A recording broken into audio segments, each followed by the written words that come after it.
Well, good morning, everyone, and Happy New Year. Thank you very much. It's 2026. Can you believe it?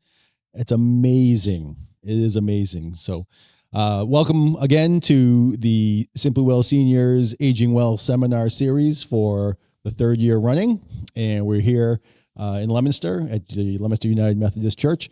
Again, my name is Jeff Turcott. I think you might be on mute. Kelly Kurtz. There you go. Fantastic. So we really appreciate everybody coming and supporting us throughout the past 3 years as well. As you know, Simply Well Seniors, our tagline is helping seniors navigate the journey to the next place they call home. And today we're going to talk a little bit about that. Maybe the next place you call home is a modified home where you are, or maybe it's someplace, a different location, possibly a different zip code or street, potentially. But I want to also recognize our sponsors. This year we have a few different sponsors. First, we want to introduce our platinum sponsor this year for 2026. It's Sunrise Senior Living, and they're actually just right down the street from where we live. And we just roll down the hill and visit them. And we have Corrine Day here. And so, Corrine, would you like to say a few words, please? I'm Corrine Day. I work for Sunrise Senior Living. Sorry. Okay. I've been with the company a little over 20 years. We are an assisted senior living community that has apartments for residents that maybe need a little more assistance or they're tired of managing their homes. We also have a memory care neighborhood. So please feel free if you have any questions, you ever want to come stop by.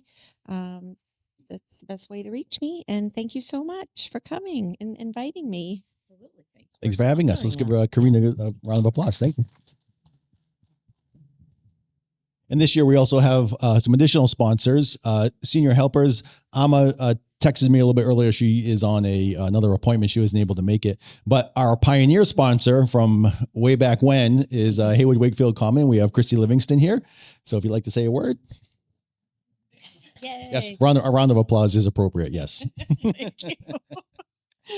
Good morning. I'm Christy Livingston from Haywood Wakefield Commons. We're an assisted living community in Gardner, Massachusetts, in one of the renovated Haywood Wakefield furniture buildings. And we are traditional assisted living, but we also have options to help our residents stay in our assisted living beyond their assets if that's comes to a point where somebody runs out of savings. So that makes us very unique, and we're very proud of it. We've been open over 14 years now. Thank you very much. Thank you. Thank you. And we'll hear from Bill a little bit later in the presentation as well. And then, as always, Next Level Studios, who has been with us since the beginning as our video sponsor, and we record these seminars and we put them up on YouTube. So you're all YouTube famous. How about that? And they're on our website as well. So if you ever wanted to go back and rewatch something or send it to a friend who you think would benefit from the information, you can watch all of our seminars current all the way back 3 years. Absolutely. So we also have put together what we call a proven process when we're helping seniors and navigating this journey. And the proven process, really broken down to really kind of simple, is move first, then sell the house. Some people seem to get that backwards. Realtors put their house on for sale. It sells. They have 30 days to go find some place to live. That's crazy. That's a crazy way to do that, we think. So we've put together a proven process, and it's worked really, really well, especially this past year. We had a few clients that took advantage of all the services that we offered, and the transition went really, really well. We got them comfortable in their house the day that we moved, and they open up the cabinets and there's the cereal, open up the drawer and there's the silverware, and go up to their bedroom and there's their bedroom all set up. There's But one of the things that makes us a little different too as realtors is that we're not always trying to sell your house. Sometimes the best solution is to stay in the house that you're currently living in, that you want to live in. So we try to look at things holistically on an individual basis. So we're not here to try to tell you to sell your house today or any day. We always have a conversation. It always starts with a conversation to see what makes the most sense for each person. Yep, that's great. So when we were coming up with what we're going to do, and so what did you say this morning? You're like, how did I think of? When we were thinking of the topics for this year's seminars, I just kept thinking of, should I stay or should I go? Because I'm thinking people have that decision. This is at the fork in the road. What do I do? And then I kept hearing music this morning. And that's what came up. So. It was an original thought though, Kelly, that came up with, should I stay or should I go? Yeah. That's where I heard it from. That's where. Back in college days, the Clash. That's right. There. All right. Those are Jeff's technical skills, which are very, very good. So our one of our goals today is we're going to talk about freedom. We're going to talk about what it's like to make some decisions and be free and not have a burden potentially. We're also going to talk about how to break down this and dismantle this clutter barrier that seems to be something that keeps people stuck oftentimes. And then we're going to go through a short assessment and to see how you can turn where that you are in the red zone, maybe into a green zone, and talk about lifestyle and living the best life that you can live for the amount of time you have to live. And Kelly's going to unpack that a little bit more, but let's have a discussion starter real quick. So how long have you lived in your present home? Anybody shout out? You 25 years, 30 years, 40, 43, 38, 53, 40. 4. Okay. Good. Carol. That's great. Yeah. So lots of longevity in everybody's case. Or if you're just new in 4 years, you've made this move recently. So you know what involved. Yeah. So you're comfortable in the place that you've been in, or you've been there quite a while and then you've made it comfortable, and some people aren't thinking that it's comfortable anymore. I don't know, maybe. So let's talk a little bit about, where you're living now. So how many of you are living on one floor, preferably the first floor, where bedroom and bathroom are on the first level? You have a ranch. So you're on the first floor. Okay. You're on the first floor. Second floor. So up and down. Okay. You're up and down. Yeah. Carol's I remember my grandmother was, I think, 86 at the time when she moved to assisted living. This is a long time ago, but she lived on a 3rd floor walk-up apartment. And she used to say, we kept trying to encourage her to move sooner because the stairs were a lot. But she said, nope, the stairs are keeping me young. I have to do the stairs once a day. And she did it as long as she could, physically do it. But it was a lot. We'd have her visit, drop her off, and she'd say, nope, just don't follow me. Just you can wait in the driveway and watch me. And I could see her going up, and she'd rest and she'd wave. Yeah. And she'd make it, and then she'd wave at the top. So it was a lot, but for her, she liked doing the stairs and she felt it kept her young. So it can be done. We have lots of people that continue to do the stairs as long as they can. So it's just the flip side of the coin. And then one last question. How many people still have their Christmas tree up? We could have a whole seminar on when to take the Christmas tree down. I don't know. Ours got picked up by the trash this morning. Yeah. Yep, the trash guy came and he went, whew, gone. Okay, so we bring these discussion starters up. The project that Kelly and I are currently working on, it's sometimes it's a little sad to me, and this is what I think about, is that this woman that lived in this house for most of her life. This house was bought by her family. Her family purchased, her mother and father purchased this home in 1947. 41, I think. 41. 41. Yeah, and then she, after her parents passed, the deed was transferred to her in 73, and she passed away last summer.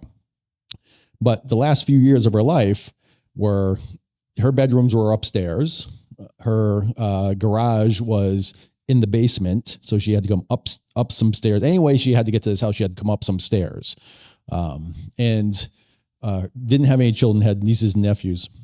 And the story that we were told was that she decided she was going to stay there till the end and wasn't accepting a lot of help, those kind of things. She had a fall last summer, beginning of last summer or the spring, this is from what we understand. And she was on the floor for, they say, probably 18 hours until a nephew came and saw her and was checking on her that day that he was checking on her. But the house, so then we were called in by the family. She went to some rehab, but then eventually passed shortly after that. We were called in by the family to help sort this out, the house out, sort out what her belongings are, who she wanted to have some of her belongings passed on to, and, what to do from there. So, when we first came into the house, there was a lot of clutter.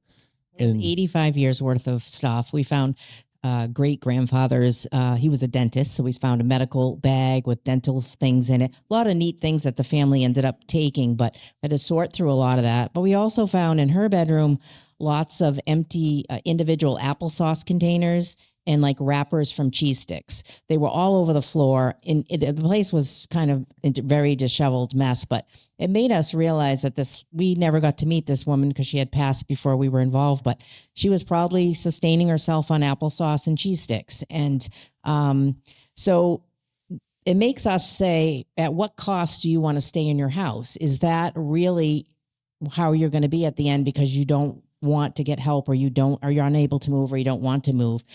So it did make us really feel sad to find some of that stuff and just kind of imagine what she might have been going through in her last few months before she really declined. And if she had spoken to someone like us, not necessarily us, but there was plenty of room on the first floor of that house for a bedroom. And there was a bathroom on the first floor. Yeah, we could have really set her up nice. Really could have set her up really, really nice. And she could have, stayed in the community. So we're going to talk a little bit about living your best life.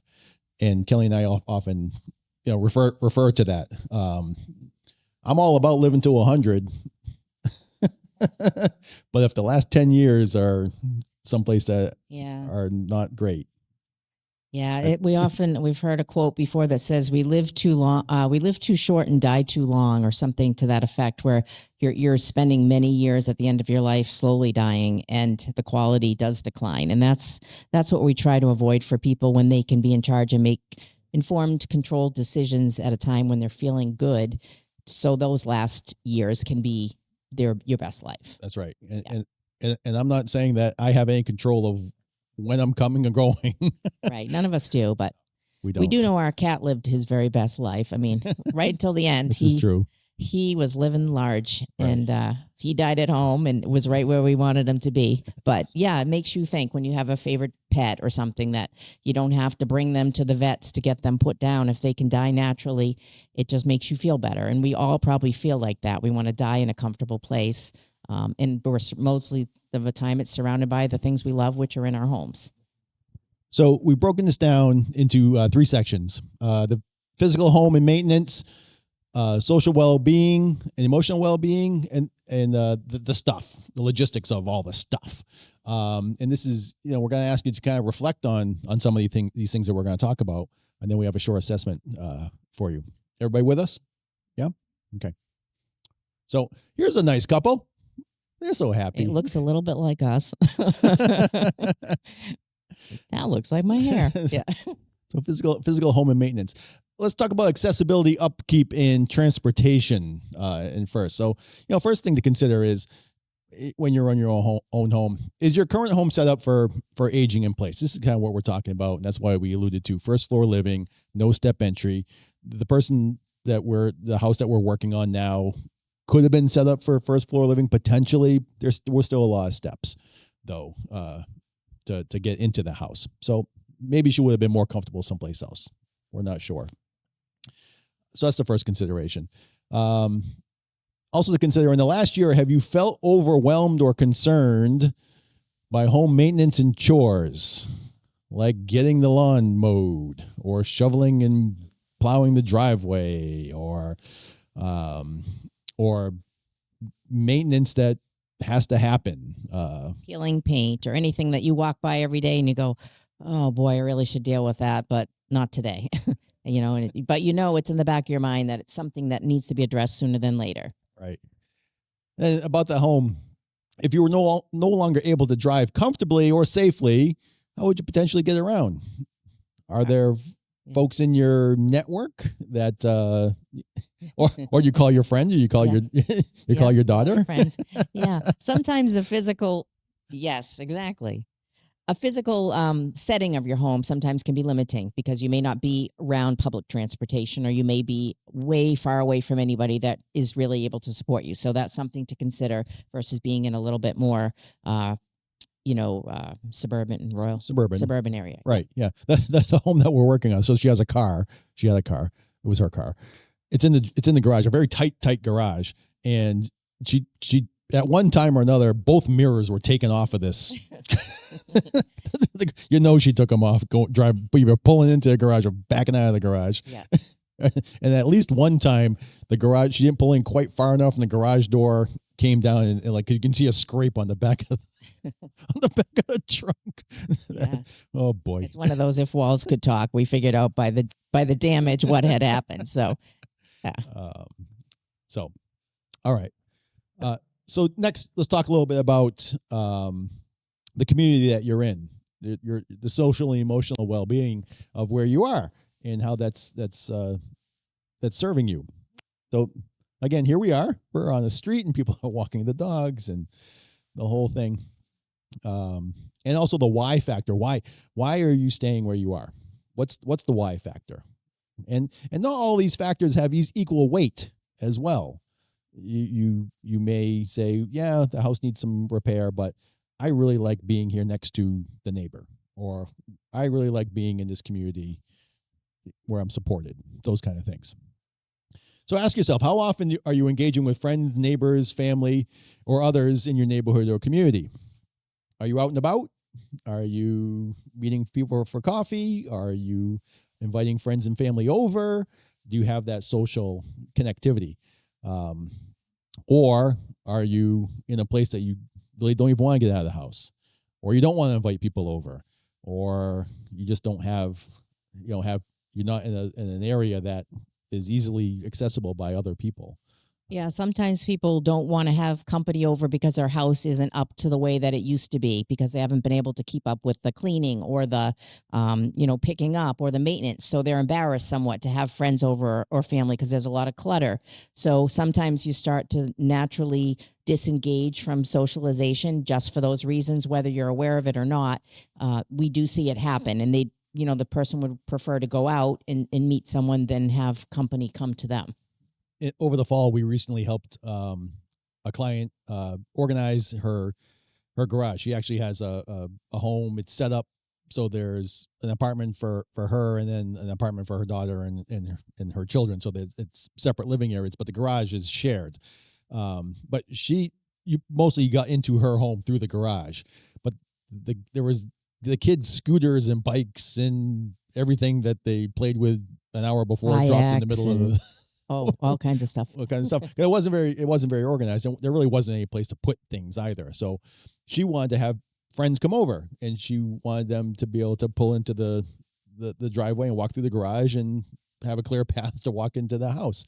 So we worked with her and got some neat storage solutions, and she actually got the garage floor epoxied, and it was a nice presentation. And then she felt comfortable. Yes, I can invite my friends over and not be embarrassed about tripping over a bike or whatever. So that was a kind of a neat project. We had to get the buy-in of the daughter. Some of these scooters aren't being played with every day. You have 3 kids and 9 scooters, but and scooters are hard to fold. We spent a lot of time trying to figure out how to do that, but yeah, there was a lot of them. That's right. So think about that. The next reason is one of the primary reasons why are you staying in your current home? It could be financial. You could say, I'm not going to live any place any cheaper. Maybe. It could be you have pride in this home. This is a house that is always in my family, will always be with me. Could be that. Like It I could said, be just overwhelm of I don't even know where to start, so I'm just staying where I'm at, and just right? Could be that. yeah. There's a lot of different, and it could be lots of those reasons put together. Correct. Right. And maybe more weight to one or another as well. Then also think about what are your expectations about help you currently receive or help that you may need in the future from family and friends and others.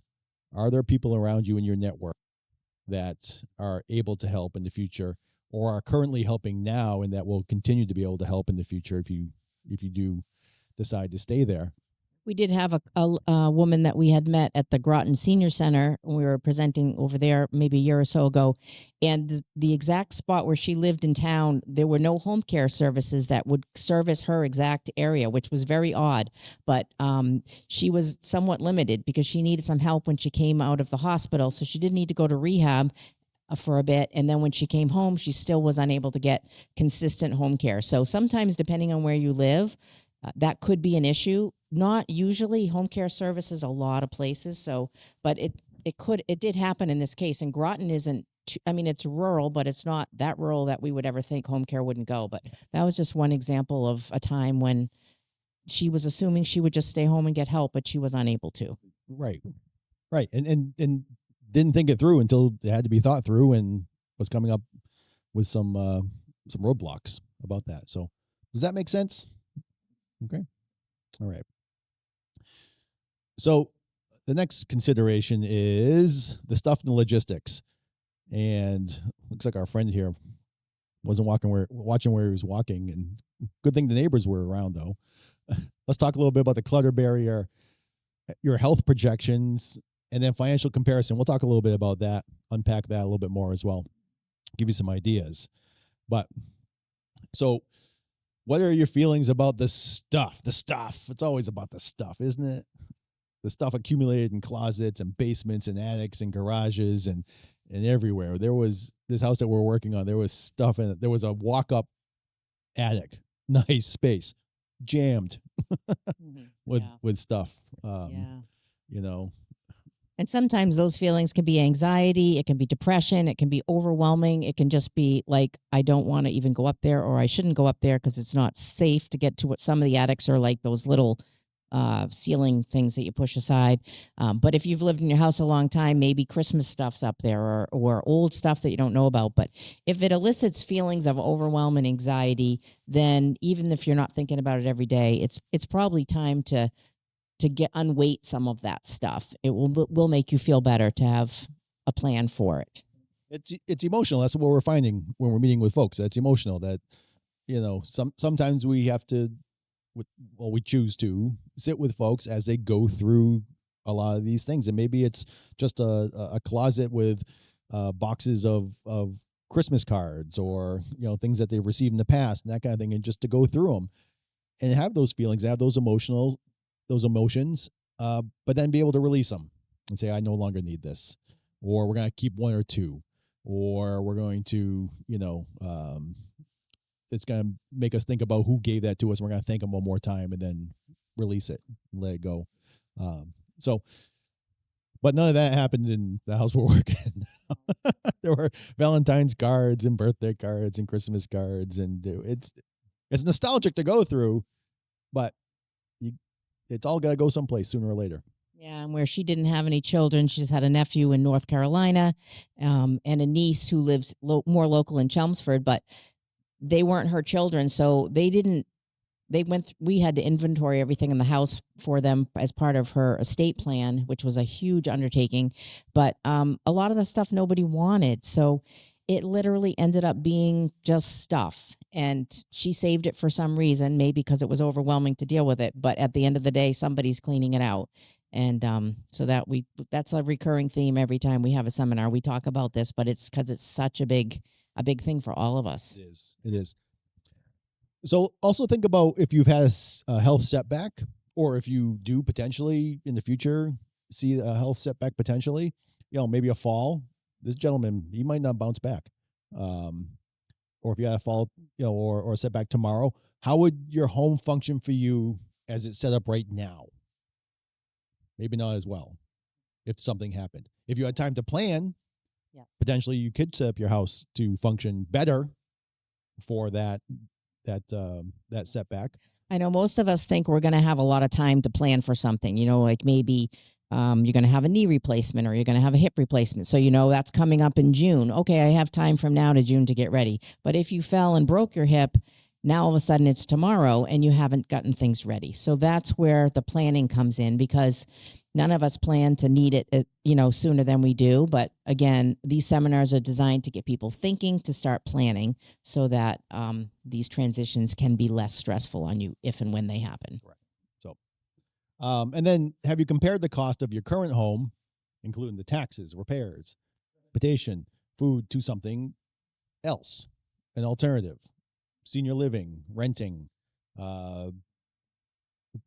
living with a family member in a separate apartment, potentially?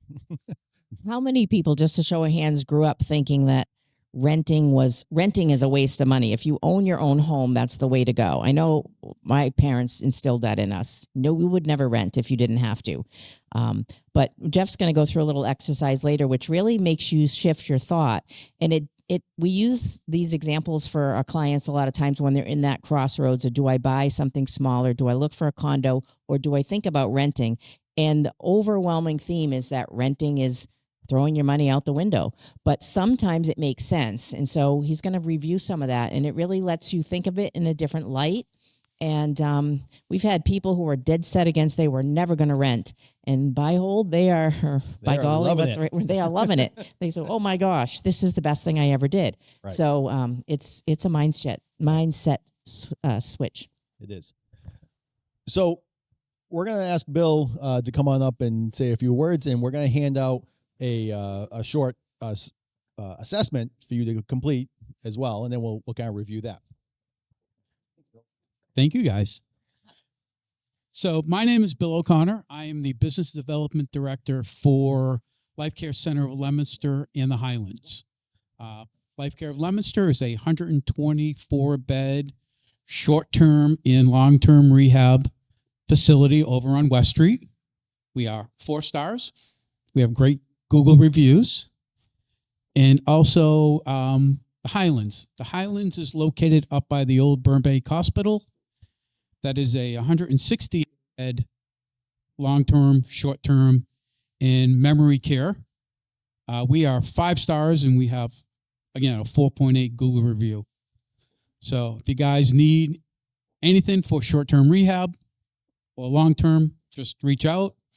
I have business cards over there. I have little magnifiers with a ruler, which those things are absolutely awesome. Eyeglass wipes, because we're all at that age. So thank you. And thank you guys for doing this. This is awesome. Thanks, Bill, for sponsoring. Give a round of applause to Bill. We appreciate that. So we'll give you all a couple of minutes to complete this short survey. Okay. Does everyone feel like they're in a good spot? You can keep working on it if you're still thinking about it, but we think it's a good exercise just to kind of ask some of these questions and think about it, especially with the topic we're talking about. So first of all, really just to take a deep breath and know that these questions can feel a bit heavy, because now you're forced to sit down and look at them, even though you've probably been thinking about these things, which is maybe one of the reasons that you chose to come to this seminar. And some of them are uncomfortable to think about, but admitting that maybe the stairs are getting a little bit harder, or the basement is now a kind of a no-go zone, or the attic is a no-go zone. But we want to thank you for being honest with yourself as you're answering the questions, because ultimately it's up to you to make the plan that works best for you or your family or your spouse and yourself. And just by filling out these questions today, you're already 90% better than other folks your age who haven't taken an assessment to even really think about it. It's always seems to be, oh, someday we'll do this. Someday we'll take care of it. We're healthy now. We're doing great now.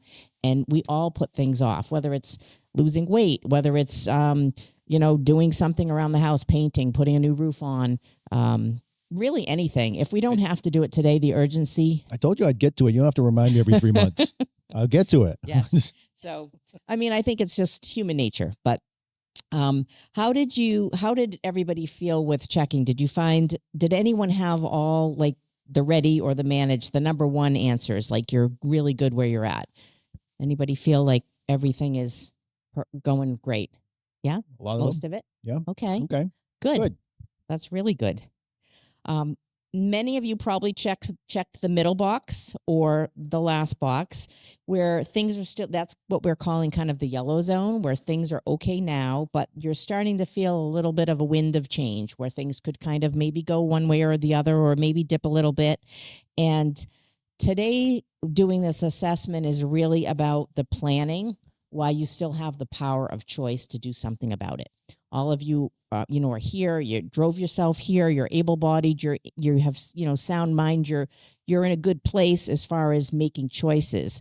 And what we're trying. Jeff's laughing because you said sound mind, and Christy's kind of giggles. And okay. Most of us. Well, I'm not even of sound mind some mornings, but most days, for the most part, we feel like we're in control of our lives, whether we are or not. We feel like we're making good choices throughout the day. But this is another good exercise to make those choices while you still can and you're feeling good about them. One of the things, and we can kind of have a discussion about the questions, but we also feel that your house should serve you and you should not be serving your house at this point. And if you feel like you're constantly working for your house, or you can't go to your family parties on the weekends because you've got to mow the lawn, or you've got to weed the garden, or you've got to do things that you don't enjoy but you feel like you have to do, then you're more of a slave to your home than your home being a place where you feel rested and comfortable and you have comfortable having folks over.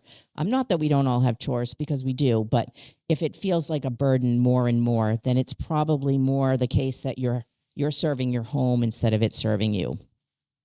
And if you found in your answers that you had mostly the middle or the last answers, then it's not bad, but it means that it's time to start planning for the future.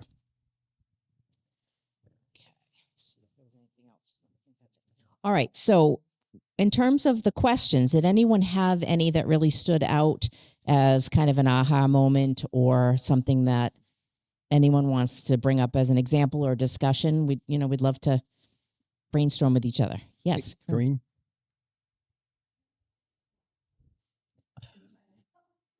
Horse saddles for a horse. Okay. Well, I don't know if we're going to solve that today. That is a tricky one. We are as well. I mean, when we first bought our house, our bedrooms are on the second floor. We do have a stall, shower, or bathroom on the first floor, but Jeff had broken his leg and had surgery, and we were like, oh, what do we do now? Like it hit us. So eventually, he would scoot up the stairs on his bum, and then he'd use the crutches and get up there. But it worked out. But you start to realize, oh, wow, our house isn't even really set up. That was a long time ago. It was a long time ago, but we weren't expecting it. We're in our early 50s and he breaks his leg. I mean, this is true. So we were thinking, oh, we have till we're 85 before we have to think about a bedroom on the first floor, but you never know. So we could put a bedroom on the first floor, but it would be in our living room. So we already have the discussion. We'll probably at some point downsize and go somewhere where we can have a first floor master and all of that. Yes. So, yeah. And if anyone slept on a couch for a month, even if you have a pull-out sofa, it's not the same.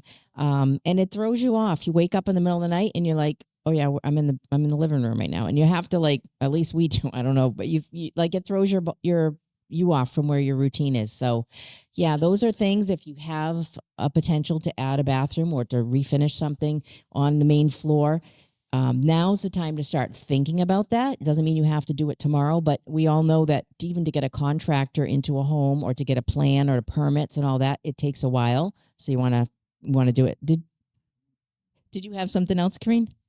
No. Try and get a contractor. Yeah. Right. So it can be tough.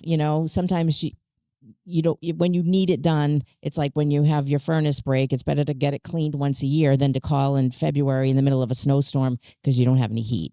So it's the preparation. Those things still happen even if you did prepare, but it's good to think ahead. It is. All right. Any other questions that came to mind that you answered that evoked any kind of, wow, I need to work on this, or I'm in a good place? Gianna? Yeah, I mean they do have the MART, the senior van, and they do have some bus service. But I agree, it's not easy to get on and off the bus. You're climbing upstairs to do it. Senior Helpers, who's one of our sponsors, they do have some transportation options where they would help pick you up and bring you to appointments and things like that. So there are some private services that could be used. So those are things that we might know some resources on, but it is something good to think about because just getting to the doctor's appointment can be a problem, or the grocery store. Groceries can be delivered now. Amazon will deliver pretty much anything you want. Hannaford has Hannaford to go, but you still need to get to your car to get them to put them in the trunk. But Instacart and different things could provide things for you. Potentially. Potentially. Some things, right? Yeah. Yeah, we're a little more rural We here are. in Leominster. When you can't get out. But it's the nice benefit of kind of having a little more space in your property to not have a neighbor necessarily run on top of you to live in this area. But it does have some of the downsides of real community. Yes, Betty. Yeah, it's about being creative and finding what resources are in the community. But that's a great plan. I know sometimes there was a time when the MART buses were free for. They may still. Around Leominster, Yeah. there was a big sign free for the month of February or whatever, or they're low, 25 cents or $2 for seniors. Right. They're Right. good. Yeah, they were free for quite a while, so that's a good option. Yeah. So there's research that we're talking about. This all goes together with planning and that kind of thing. Kind of good to know what options are out there now. Then wait until you absolutely need it and then try to figure it out. So, Excellent. Okay. Anyone else want to add anything? Yeah. No, about that subject? Okay. So I mentioned about the cost, and I think a few of you raised your hand saying that the cost to rent is just money out the door. So we went through this similar exercise with a client of ours a couple of years ago when she was selling her home that was too large for her, and she wanted to immediately jump into something else. And we outlined it for her. So this is an example of similar to what we outlined for her. And she ultimately decided to rent because she wasn't really certain where she was going to stay. Her family was closer to, was it Franklin or? No, they were in Connecticut, I believe. Connecticut, that's right. Connecticut. But one of the things is she lived in a single family home for her whole life, and she was thinking of going to a condo. And of course, she was selling her house at a time when the market was high, so she was getting a lot of money for her house, and she would be buying this condo at a high price. And we were trying to discourage her slightly from buying it because it wasn't exactly what she wanted, and it was a townhouse, which had more stairs. Even though she was doing the stairs now, we said future planning, probably not the best purchase. But also, we didn't know if she would like living in a condo. She had used to having her own home, her own pool, and now she's going to have neighbors right near her. And that sometimes is great, but sometimes you're not sure you love it until you live there. And so we talked about renting first, just to say even renting in that community, because there were rentals available, to make sure you love the place before you spend all the proceeds you just got from selling your house. Now you've just dumped it into a new house. And if you don't like it, that's right. It's a lot. That's right. So I hope you don't mind if we just geek out a little bit. I'm a recovering banker. Okay. So some of this is like, to me, was like, oh, of course this makes sense. So the example I'm giving here, let's assume that your current house, the approximate value is $550. Let's just use that as a number. Okay. Potentially. And I use that number because I use that to calculate homeowners insurance and taxes, basically. So this is average annual expenses in a current home. So the categories of taxes, you may have annual repairs of $3,500. Annually, there might be more, it might be less, potentially. You're always going to have homeowners insurance. I assume transportation with 2 vehicles. And this is assuming gas, insurance, a car payment, those kind of things. So $7,500 per car per year for everything that goes with it, repairs. You have utilities. Price of oil isn't going down. It went down a little bit, but price of electricity seems to always go up when you're using more. I don't know why that happens. Lawn care, snow plowing, average. You And know, the that might, utilities is also like internet and all Internet, that stuff. yeah, gas, oil, electricity, all the TV. utilities, TV, yep, internet, exactly. So that cost annually about $39,000, almost $40,000. And for me, even looking at that, because Def does a lot of the bills online, and when you think, oh, cable's $100 a month or $120 a month, but then you add it up for the year and all the utilities, and then you see the numbers that way, and you go, wow, we're paying a lot of money for this stuff. And so when you do it this way, and you look at $39,000, you would think, I'm not spending $39 to live in my house. My house is paid for. But when you really look at it, it really adds up. Yeah. So, and depending on what size your house is, if you're using two vehicles, if you have paid off cars, those kind of things, that number can fluctuate. Okay. We all somewhat in agreement of my math in that. Any other expenses that I might have missed? Or are there any expenses here that you said, oh, I never thought of that? Well, whether you're living in your own home, I didn't include food, whether you're living in your own home or you're renting. I'm assuming it's the food's the same. I'm going to compare. Yeah. I'm going to compare renting and not necessarily assisted living. Okay. Any other categories that anybody thinks I might have missed? But this is also another good case for maybe assisted living is a really good option when you get to this point. Right. So, yeah. Yep. Because Karine, if you did add food and the option in assisted living included food, then you could still compare apples to apples. I'm sure Yep. Sunrise has wonderful apples. Okay. and oranges. That's correct. Okay. So let's flip the page here, and annual expenses if someone were to rent, and we're assuming a 2-bedroom apartment somewhere in Leominster, about $2,300 a month.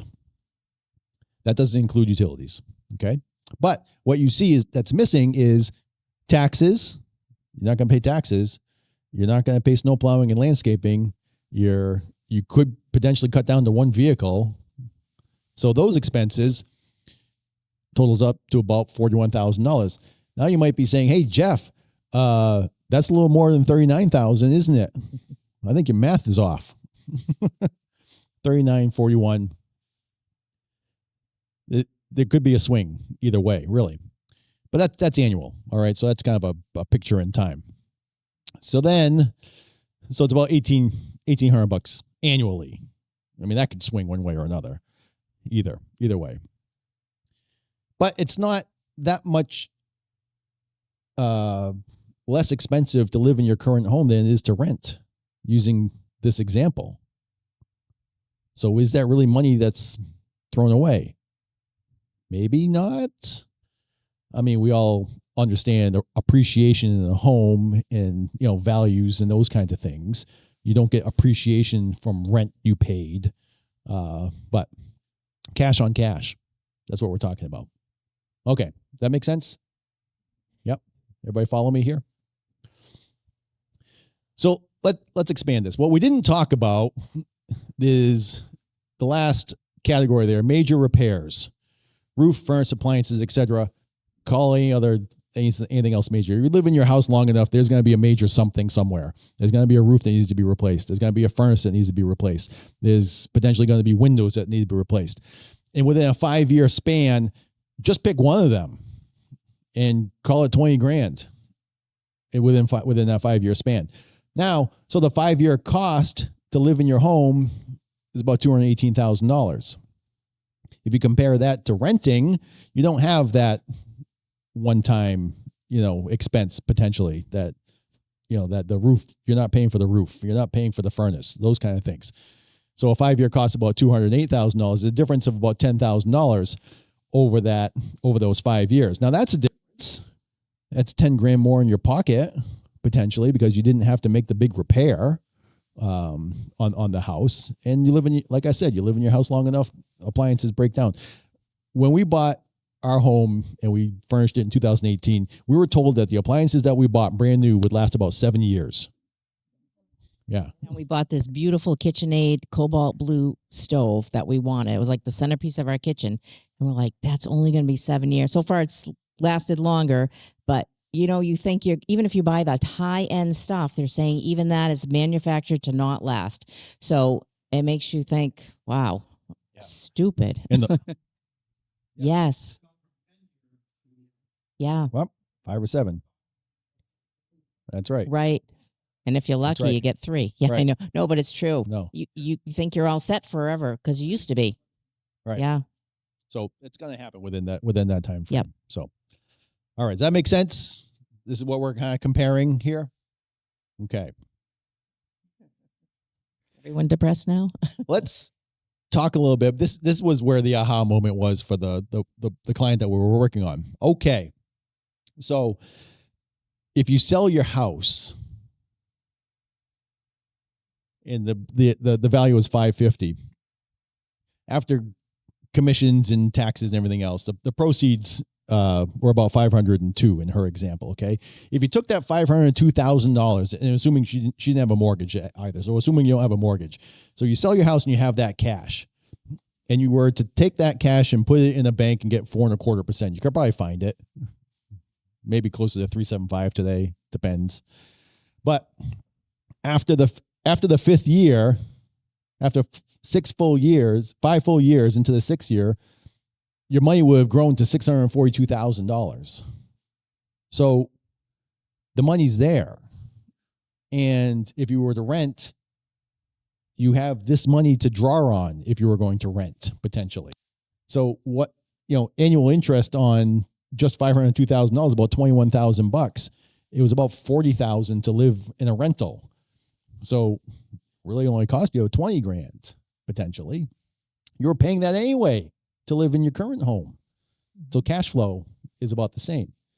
Yeah, and the nice thing about seeing a potential $642,000 in the bank in this example is that if you weren't able to save a lot for retirement, or you started later, because I know retirement accounts started later for a lot of people, that's money that you have in cash that you could use for healthcare, that you could use for a legacy gift to your family if you weren't able to save, for traveling, for trips that you've been dying to take but you have never had the excess money to do it.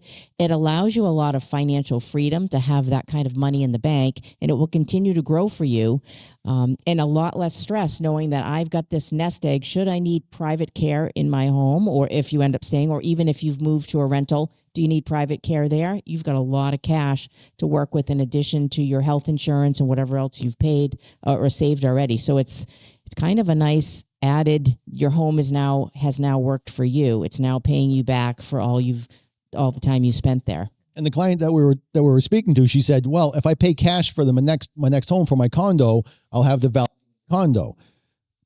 Okay, I'll take that argument. Yes, you will. You'll have that value there. But can you write a check off the condo to pay for something right away? No, you have to turn that into cash somehow. Either you're borrowing off it. You can't just write a check for $5,000 and now your condo's only worth $5,000 less. You can get an equity line, but you're borrowing. Right. Those kinds of things. And you always will have a condo fee. I mean, I lived in a condo. I think condos can be great, but there's always a condo fee. And the ones in Leominster recently have gone up significantly. A condo that I lived in, the exact unit just went up for sale again. And when I was living there, I was paying $197 a month for condo fee. It's listed in the MLS right now for $471 a month for the condo fee. It's the same unit. It looks exactly the same as when I moved out. It actually looked better when I moved out because I staged it. This is just empty, but I mean, she's got the same countertop I had. She hasn't done really any updates, and it's $471. Even if you paid cash for the condo, every month you're going to be on the hook for that amount of money. So you really never get away from it, which is crazy. And so the benefit of having it's telling you it's real money. That's tangible, and that's worth something because you can get it. It's when you need it. And like Kelly said, for traveling, for home care, for really anything. So some examples that we give, some folks that we have helped, navigate this journey, they decided they were going to rent because they wanted to have that cash and put aside, and they were comfortable in the place that they moved to and comfortable paying the rent and loving being able to pick up a duffel bag on a weekend and just go. and not Visit have the to worry. grandkids, or go travel, go to the Cape, or go to wherever. And yeah, it's a lot of freedom to be able to just do that. Right. Not have to worry about when I get home, the lawn's going to be this tall. Right. And I have to work on it. So Yeah. does that make sense? I'm leaving a lot of things out. I know. And it's not always the way. I know that things, not everything's equal. The decision to stay where you are isn't just financial.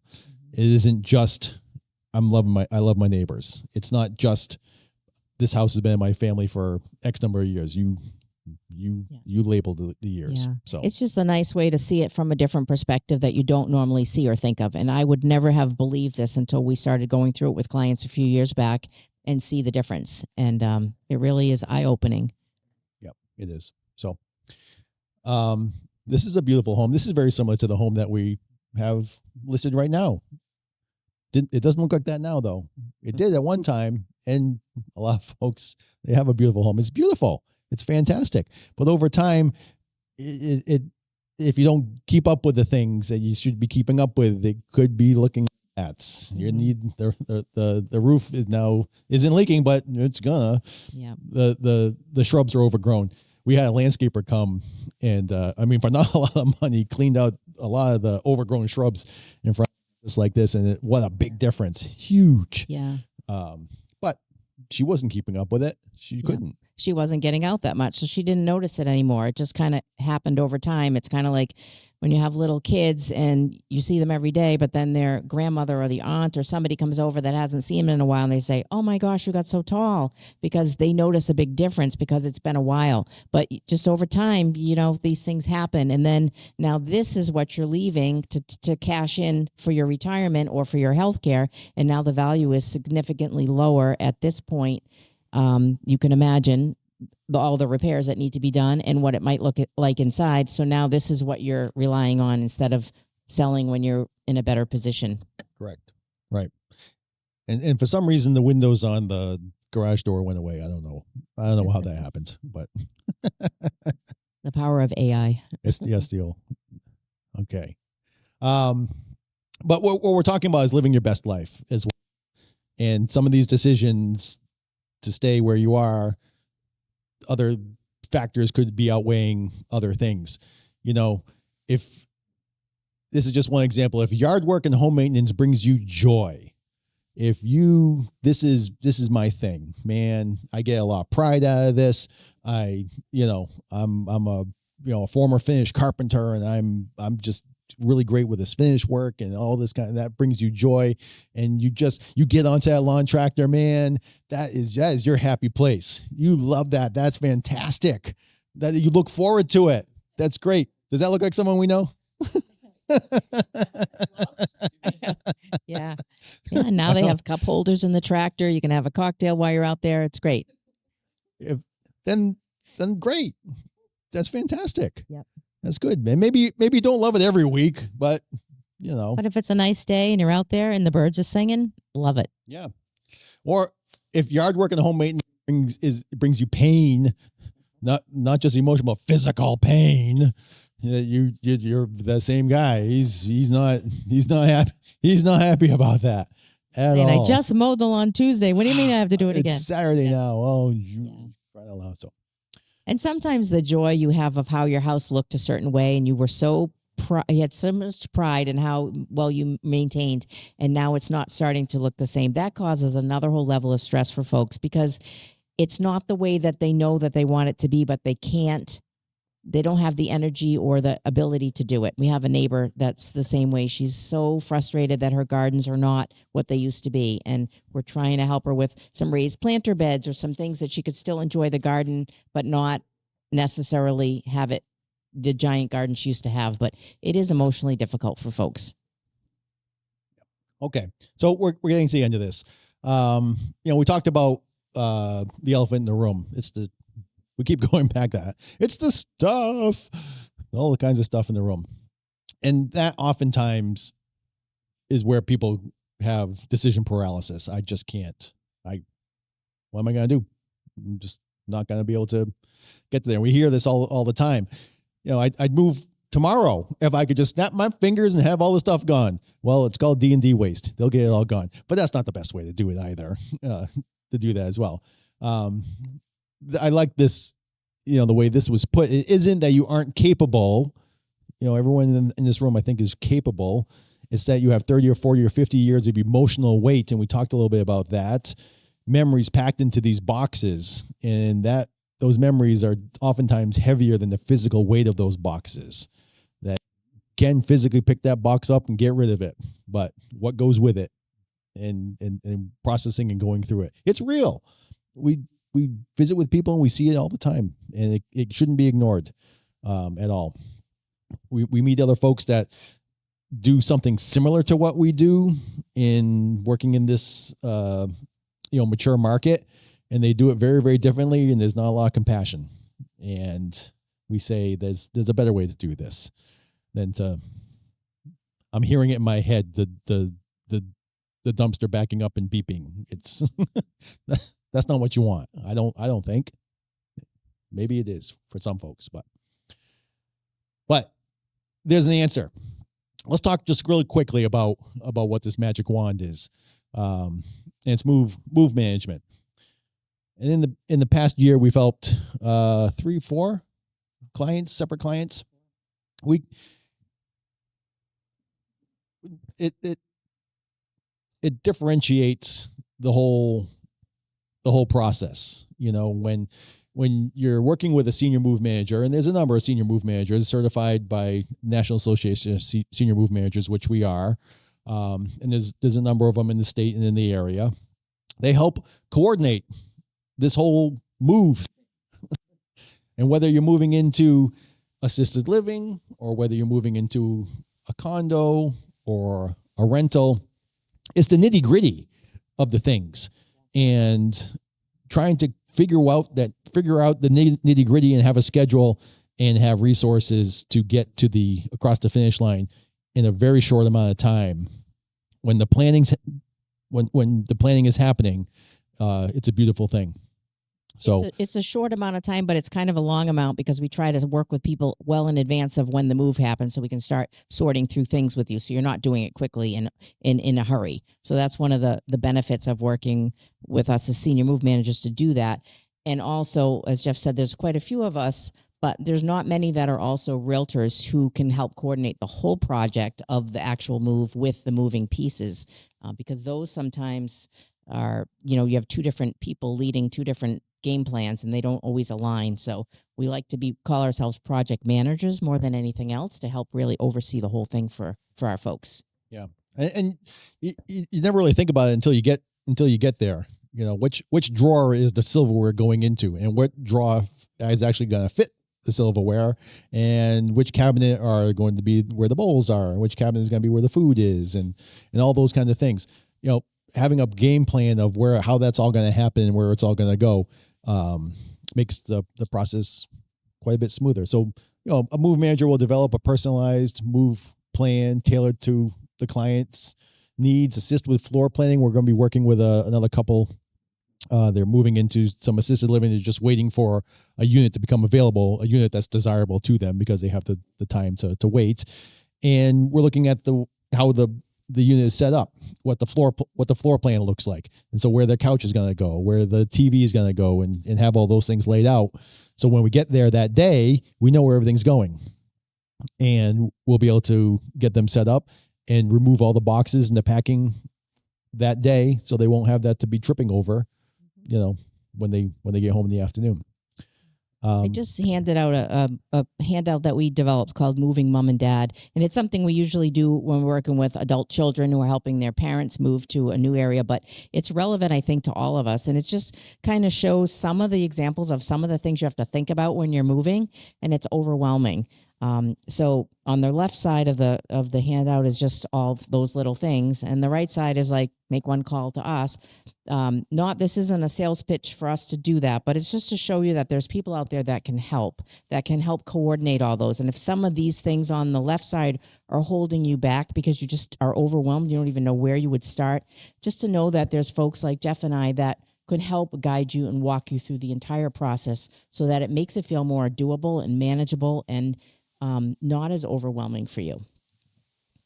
So that's just a little blurb about what move management is and what it can do. It doesn't always have to be your adult children or your friends helping you with their pickup truck that day. And another nice thing, again, back to if you are to sell your house and move somewhere and use these services, the nice thing, people say, how much is all this going to cost? But we really make it so that your house ends up paying for all of the services by, we get your house ready to sell and get the best value for it by the way we present it, get you moved first. And a lot of times we get paid after closing from the proceeds of the house. So if money seems like it's holding you back, there's always options for how these things can work. But again, making your house work for you versus you working for your house, and really valuing and honing in on that big asset that you've worked so hard to have your whole life. Correct. Right. So any questions about that? That makes sense? Okay. Again, this is our proven process. Downsize and declutter. Move into your new place. Sell the house. When you do it backwards, it can work, but Not as smooth. Not as smooth, Yeah. typically. So that's a little bit about what we do. So that's about all we have on this topic today. And we thank you all again for supporting us and coming. Next month, right back here in Leominster at the church, we're going to be meeting with we have two senior care managers. We're going to do interview style and talk a little bit about, why you may need a senior care manager and what their role is and how they can help you navigate, everything from I need a procedure I'm coming up. I need to schedule doctor's appointments. I don't understand what the length of time for PT is or whatever have you. And can really be assistance. They're kind of like surrogate children in a way. If you don't want to burden your kids or you don't have kids that are available or in the area to help with some of these medical things, or you want to keep it kind of separate from your family, but they kind of step in and take over that role to help be project managers for a procedure, for to act as a healthcare proxy in some cases, to help call ahead for rehab to see what beds are available, things like that. So you're not on the phone trying to figure all that out. They're helping coordinate all that for you. And you develop a really great rapport with these ladies because they're really wonderful people, and this is what they do. So they're going to talk a lot more about it, but it's going to be a nice seminar if you're interested in joining us. Yep. And then in March, we're going to talk about the power of PACE. It's an all-inclusive care for aging in place, which I think a lot of the folks here are planning on doing. So potentially the PACE program could be a benefit to you as well in the future. Local PACE program is Summit Elder Care. So a lot of people may be familiar with that, but they're a great program. I used to work for Summit Elder Care, and it's a nice program to help supplement if you do stay in your house long term. So we'll be around for a little bit after as well. Christy will, Bill will be here, Kareem will be here if you'd like to chit chat with anything that we talked about. So see you next month.